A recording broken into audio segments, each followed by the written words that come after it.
নমস্কার, সপনাবিক নিউজ নেটওয়ার্কে স্বাগত। পাকিস্তানের সমর্থনে ফেসবুক পোস্ট, আর সেই পোস্ট ভাইরাল হতেই তীব্র উত্তেজনা ছড়ালো বারাসতের চাপাডালি মোড় সংলগ্ন এলাকায়। অভিযোগ, স্থানীয় এক মাংস বিক্রেতা জনৈক রিজওয়ান কুরেশি নামে এক ব্যক্তি তার ফেসবুক ওয়ালে দেশের প্রধানমন্ত্রীর একটি বিকৃত ছবি পোস্ট করেন। এদিন সকালে সেই মাংস বিক্রেতা দোকান খুলতেই চড়াও হয় একদল ক্ষিপ্ত জনতা। তার দোকান ভাঙচুরের পাশাপাশি গণপ্রহার দেয়া হয় অভিযুক্তকে। দেখছেন সেই সময়কার উত্তেজনার ছবি।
তুই একটু এগিয়ে আয়, বল পিছিয়ে আয়।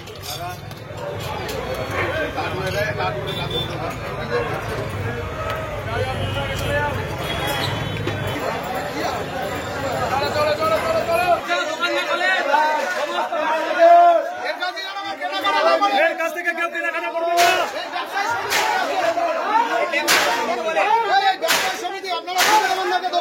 বের করুন, কমিটি থেকে বের করুন।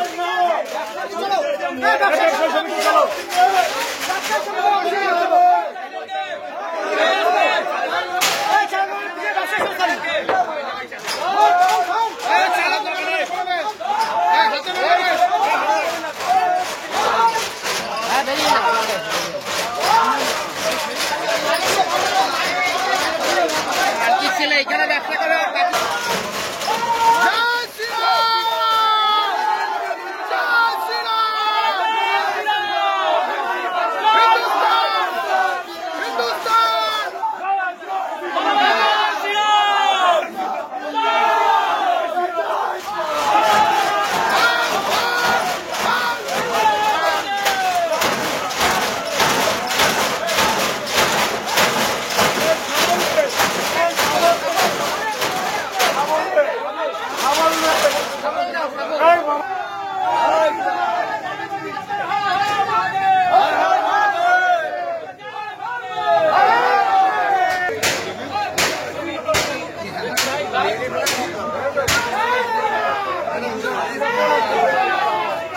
সৌরভ আচার্য নামে এক স্থানীয় যুবকের দাবি, এ ধরনের দেশদ্রোহীদের চরম শাস্তি হবার দরকার।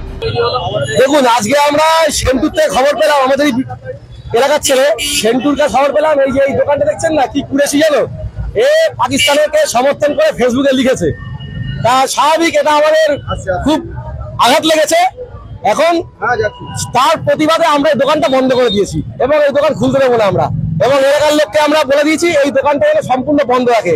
এরা পাকিস্তানের দালাল, এদের একটাই কথা, এদের সম্পূর্ণ লাথি মেরে সব এই ভারত থেকে পাঠাতে হবে, পাকিস্তানে পাঠাতে হবে, একটাই কথা।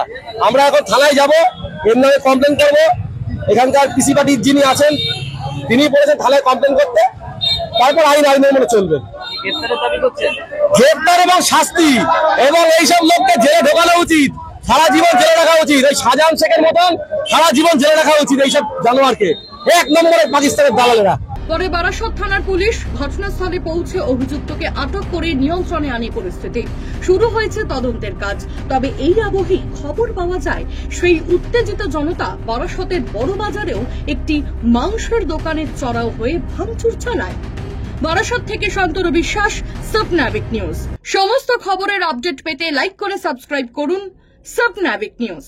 সেই সঙ্গে বেল বাটন প্রেস করতে ভুলবেন না। আপনাদের একটা সাবস্ক্রিপশন আমাদের জন্য অত্যন্ত মূল্যবান। একই সঙ্গে ফলো করুন আমাদের হোয়াটসঅ্যাপ চ্যানেলটিও। জয় হিন্দ।